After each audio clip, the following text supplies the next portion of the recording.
गसाइगाव साब डिभिजननि आन्डाराव थानाय मोनफ्रोमबो कअपारेटिभ ग्रुपनि मावथिफोरा बिथांमोनखौ लानानै आथिखालाव समबायनि जि जांख्रिखांनाय आरो बेनि गेजेरजों मा मा जोङो आसनिफोर लानानै कअपारेटिभ ससाइटिखौ होनो हायो बेखौ लानानै सावरायदों आरो बेवहाय गोबां कअपारेटिभ ससाइटिफ्रानो सोरबाया ना फिसिनाय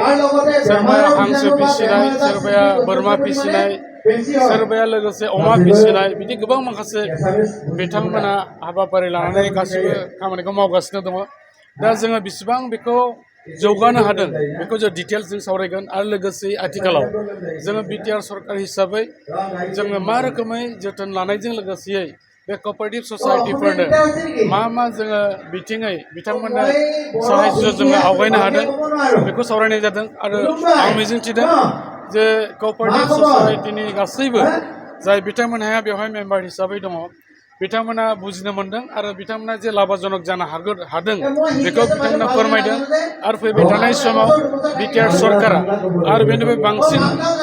कअपारेटिभ ससाइटिफोरखौ जौगाहोनांगौनि सार्थआव जों खामानि मावनो नागिरदों। गोदान गोदान आसनिफोर लानानै जोङो जाहाथे बे कअपारेटिभ ससाइटियाव थानाय साफ्रोमबो जोंनि मेम्बार्सफ्रा गावनि आथिङाव गाव गसंनो हानाय रोखोमै जाहाथे बिथांमोना रां आरजिनो हायो बिनि थाखाय जोङो जथेस्थ' परिमाणे बिथांमोननो अनसुंथाइ होनो जों आवगायदों आरो लोगोसे जायफ्रा जे बिफानाव बिथांमोना मोननानै खामानि मावदों दिनै बिथांमोना जौगादों होननानै जोंनो फोरमायदों। गतिके बे गासैबो हाबाफारिखौ लानानै जोङो आथिखालाव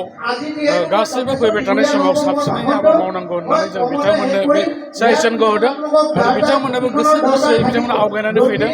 आरो सरकारनि गासै हाबाफारिखौ बिथांमोना जोबोरैनो गोजो खुसि बिथांमोना आजावनानै लादों आरो फैबाय थानाय समावबो सरकारजोंनो थानानै बिथांमोना खामानि मावनो थाखाय थियारि जादों।